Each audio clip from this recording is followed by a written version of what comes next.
з'явиться? Латочок. Я не можу виточити. А чого? Боїшся чи що?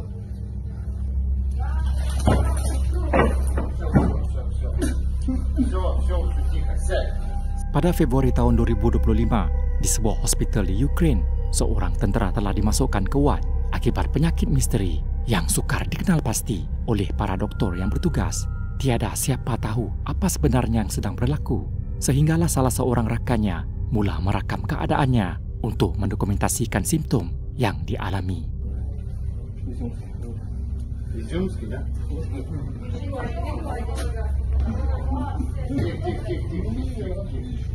На водичке тихо.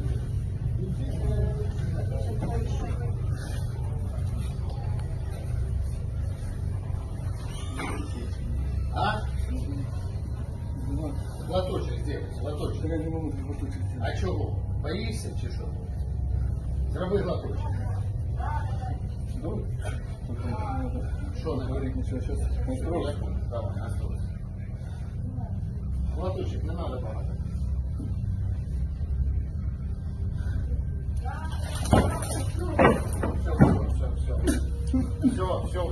Все, тихо.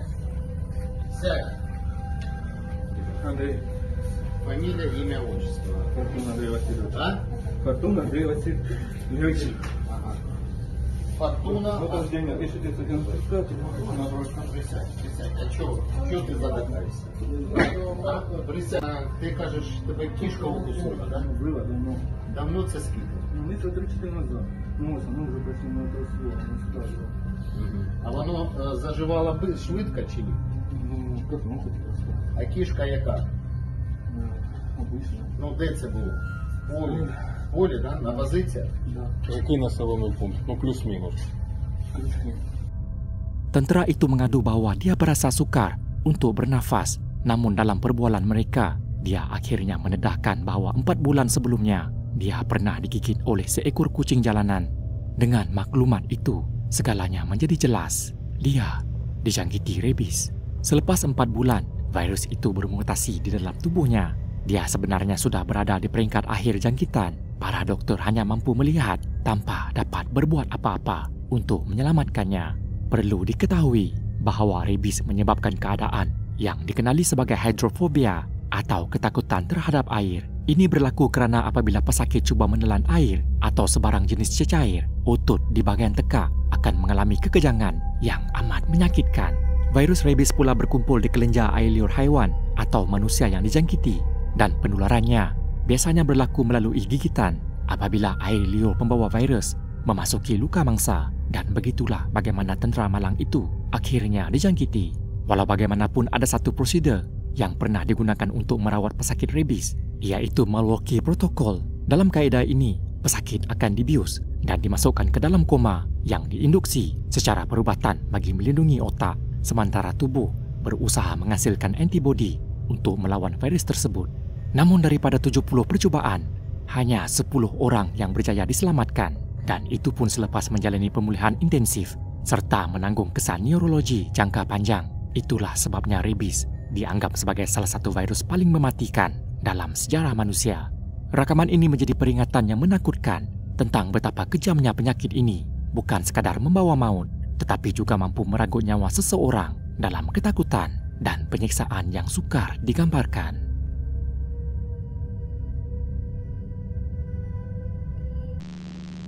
Renedol Fuentes, seorang pengedar dadah dari Venezuela berusia 68 tahun, dikenali dengan gelaran El Taliban kerana hubungannya dengan penyeludup dadah dari Timur Tengah. Untuk menyembunyikan identitinya, dia pernah menggunakan nama samaran Miguel Fulca serta ID palsu di Republik Dominika dan menjalani kehidupan seolah-olah orang biasa. Pada tahun 2023, Fuentes dikatakan merancang satu skim licik untuk menipu ketua kartelnya sendiri. Dia diberi tanggungjawab untuk menghantar dadah seberat kira-kira 204 kg bernilai lebih daripada 10 juta dolar Amerika melalui laluan laut. Namun apabila dia tiba semula ke pangkalan kartel tanpa sebarang dadah, dia mendakwa bahawa kapalnya dikejar oleh pasukan pengawal pantai, dan bagi mengelakkan diri daripada ditangkap, dia terpaksa membuang semua muatan ke laut. Disebabkan kedudukannya yang tinggi dalam organisasi itu, pihak kartel pada awalnya mempercayai penjelasannya, tetapi selepas helanya berjaya, Fuentes dikatakan kembali ke lokasi pembuangan dadah, mengambil semula semua muatan dan membawanya ke sebuah pulau di Caribbean. Di situ dia bersama orang-orangnya merancang untuk menjual hasil rampasan itu dan menikmati keuntungannya. Namun menurut beberapa sumber, salah seorang orang kanannya membocorkan rahsia tersebut kepada pihak kartel dan rancangan Fuentes akhirnya diketahui. Fuentes memasuki Republik Dominika pada 14 Julai 2023. 3 hari kemudian, pada 17 Julai, dia dipanggil menghadiri mesyuarat dengan kumpulan kartel. Namun itu sebenarnya merupakan perangkap. Fuentes kemudian diculik dan dibawa ke sebuah lokasi di Laut Caribbean berhampiran Martinique. Di sana, dalam satu tindakan kejam, dia diikat pada sau, dibawa ke tengah lautan. Rakaman video menunjukkan Fuentes dalam keadaan tangan terikat dan mulut disumbat sebelum ditenggelamkan hidup-hidup. Sementara salah seorang individu terdengar memberi amaran agar wajah mereka tidak direkam. Motif di sebalik tindakan ini jelas, balas dendam atas pencurian dadah yang bernilai 10 juta dolar Amerika. Namun pelbagai persoalan masih belum terjawab. Fuentes tidak mengeluarkan sebarang patah perkataan dan kamera tidak pernah menunjukkan keseluruhan situasi dengan jelas. Hal ini mencetuskan pelbagai spekulasi. Bagaimana jika semua ini hanyalah helah untuk memasukkan kematiannya sendiri? Ada yang berpendapat bahawa selepas percubaan menukar identiti gagal, kematian palsu mungkin merupakan satu-satunya cara untuk melepaskan diri daripada buruan kartel. Dan jika orang-orangnya masih setia, tidak mustahil dia menyogok mereka untuk berlakon serta merakam video palsu dengan sauh yang sebenarnya tidak diikat pada tubuhnya. Sekiranya teori ini benar, Reynaldo Fuentes mungkin kini masih hidup, bersembunyi di salah satu pulau terpencil di Caribbean, menikmati kehidupan baru di bawah identiti yang tidak lagi dapat dikesan. Namun begitu sehingga kini, kisah ini masih belum disahkan sepenuhnya dan secara rasmi, hidup Reynaldo Fuentes dianggap telah berakhir.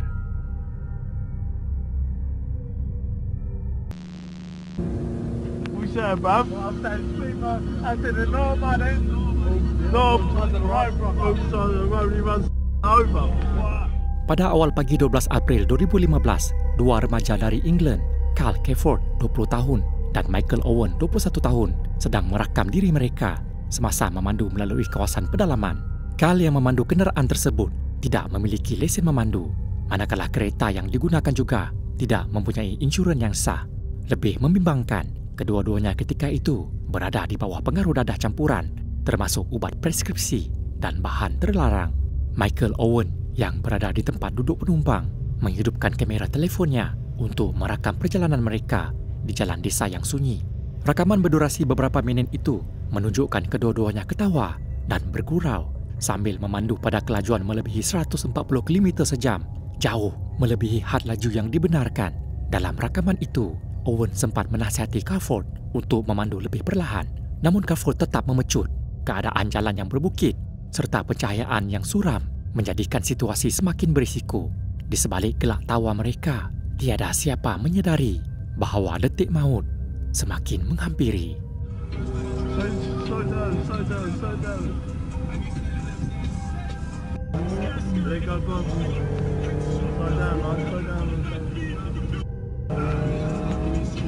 Slow down there. Normal, man. Come on. Sir, bruv. I'm saying sweet, man. I said, no, man, eh? No, side of the road, bro. Both sides of the road, he runs over. What? Go round. Lovely. My whole week's I get money. Slow down a bit. Slow down, bro. We're doing 90, bro. Slow down. Slow down. Right. Tidak lama kemudian, kereta yang dipandu Cafford hilang kawalan di sebuah seleko tajam dan merempuh dinding sebuah gereja di persimpangan jalan. Hentaman itu menyebabkan kereta mereka musnah sepenuhnya dan kedua-duanya meninggal dunia serta-merta. Pada penghujung rakaman, kedengaran suara seseorang memanggil. No.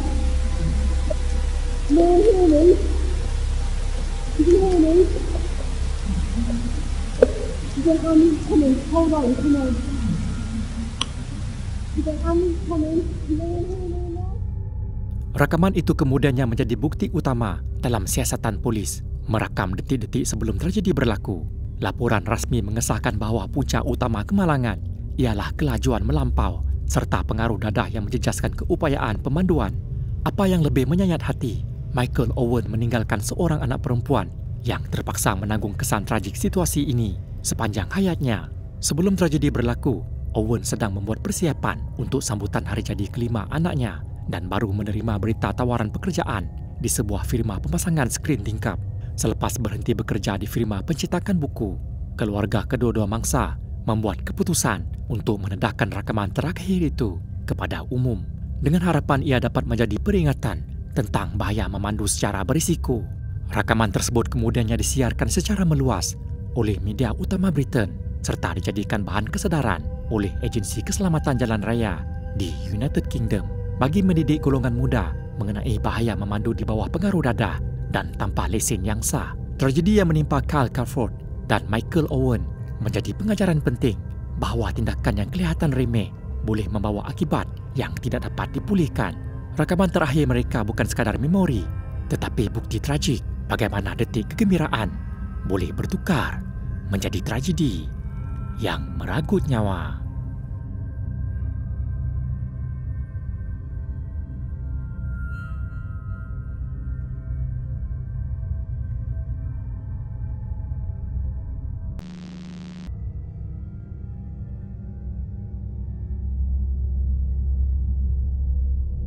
Kisah Hakan Aisal merupakan contoh tragis bagaimana seseorang boleh melakukan jenayah dengan cara yang sangat kejam. Pada Jun 2018, Hakan Aisal, seorang lelaki berusia 41 tahun dari Turki, membawa isterinya yang hamil 7 bulan, Semra Aisal, berumur 32 tahun, ke tebing di Butterfly Valley, sebuah lokasi pelancongan popular di negara Turki. Di lokasi itu, Hakan berpura-pura ingin mengambil gambar selfie bersama Semra. Namun secara tiba-tiba, dia menolak isterinya dari tebing setinggi kira-kira 1000 kaki, menyebabkan kematian Semra serta dalam bayi dalam kandungannya. Kejadian ini direkam secara tidak sengaja oleh seorang pelancong lain yang berada di lokasi yang sama, di mana anak perempuan pelancong itu menangkap pergerakan pasangan tersebut di kamera.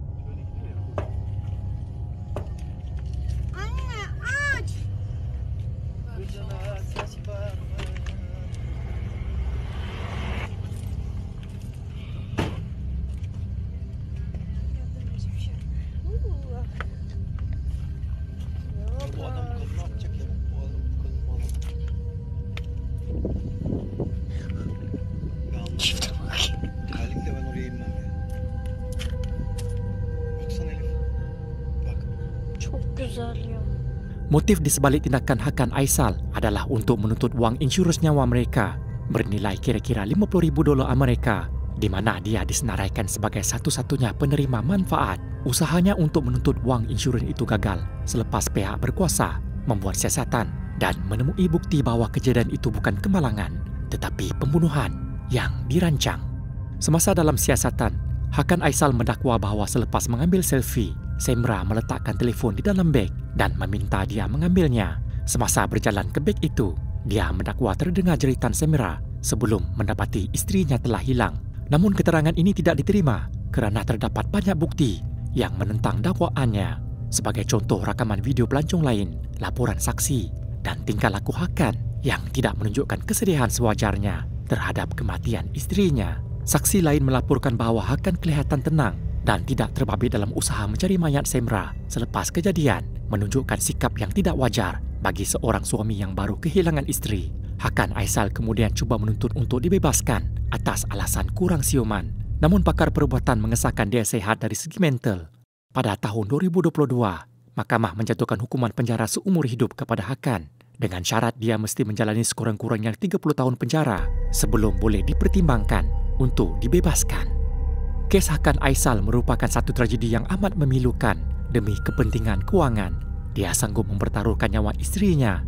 Kisah ini akan terus dikenang sebagai satu tragedi yang menunjukkan betapa rapuhnya nyawa manusia sehingga sanggup mengambil nyawa orang yang dicintai demi kepentingan diri sendiri.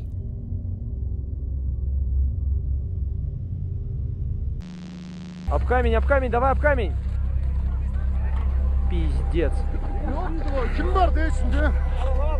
Zorbing merupakan salah satu aktiviti pengembaraan moden yang semakin popular di seluruh dunia. Aktiviti ini melibatkan seseorang atau beberapa individu bergerak di dalam sebuah bola gergasi yang diperbuat daripada bahan lusina dan boleh ditiup udara. Mereka kemudiannya akan bergolek atau meluncur menuruni bukit, lereng atau bahkan di atas permukaan rata. Bola tersebut yang dikenali sebagai zob merupakan terdiri daripada dua lapisan, bahagian luar dan bahagian dalam, dengan ruang udara di antara kedua-duanya yang berfungsi sebagai penyerap hentakan semasa bola bergolek.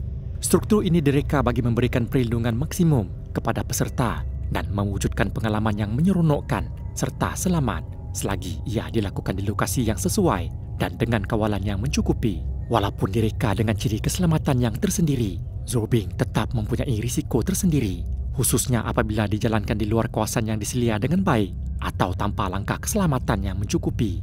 Pada tahun 2013, di sebuah pusat peranginan ski Dombai yang terletak di kawasan pergunungan Kaukasus, selatan Rusia, ketika itu dua orang lelaki sedang mencuba aktiviti zorbing di kawasan yang didakwa tidak mempunyai kawalan keselamatan yang sewajarnya. Apa yang sepatutnya menjadi pengalaman menyeronokkan bertukar menjadi detik antara hidup dan mati. А сколько стоит? 300 рублей человека, да? А куда спускать? Сейчас увидите. Да, давай. На!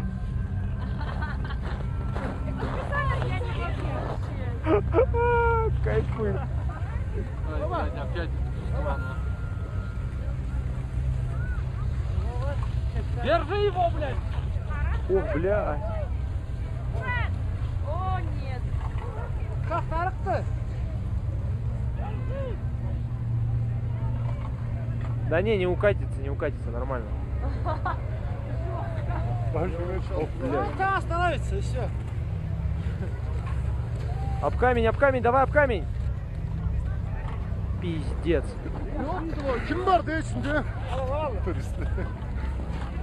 Блять, а там что внизу? Ебать. Dalam rakaman, kelihatan seseorang cuba menahan bola gergasi itu daripada terus meluncur. Namun usahanya tidak bertahan lama. Beberapa saat kemudian, bola tersebut hilang kawalan, meluncur laju menuruni cerun yang semakin curam. Ia bergolek tanpa henti, melantun dan akhirnya terbabas jauh dari laluan asal menuju ke bahagian sisi gunung yang berbahaya. Rakaman kejadian yang direkam menggunakan telefon bimbit oleh salah seorang rakan peserta itu memaparkan detik-detik mencemaskan. Satu saat yang bukan sahaja menakutkan, tetapi juga memilukan untuk disaksikan. Tragedi itu akhirnya merenggut nyawa Denis Borakov berusia 27 tahun. Dia mengalami kecederaan parah pada tulang belakang dan leher dan disahkan meninggal dunia dalam perjalanan ke hospital. Manakala rekannya Vladimir dilaporkan mengalami gegaran otak serta cedera lain seperti lebam dan luka-luka ringan. Kejadian tersebut membuka mata banyak pihak tentang kepentingan kawalan keselamatan dalam aktiviti ekstrim seperti zorbing. Ia menjadi peringatan bahawa meskipun aktiviti ini kelihatan menyeronokkan, sebarang kelalaian atau pengabaian terhadap aspek keselamatan boleh bertukar menjadi tragedi yang merenggut nyawa.